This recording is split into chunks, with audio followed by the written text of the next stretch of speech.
Hi guys, welcome back with me again in this channel. On today's tutorial, I'm going to show you how you can delete your TikTok account.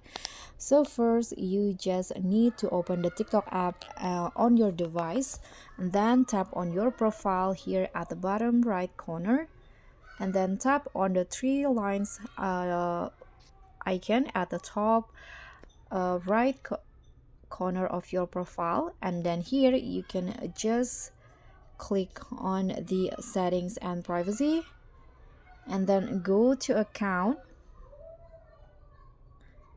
Then in here you'll see at the bottom there will be this option, deactivate or delete account. So let's tap on that. So there are two options that you can do.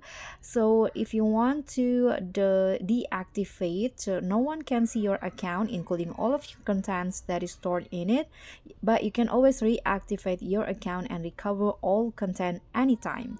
But if you want to delete account permanently, you can choose this option, the second one. So your content and account will be deleted permanently, and you may cancel the deletion request by reactivating your account within 30 days. So if it's already past 30 days, you cannot recover your deleted account again.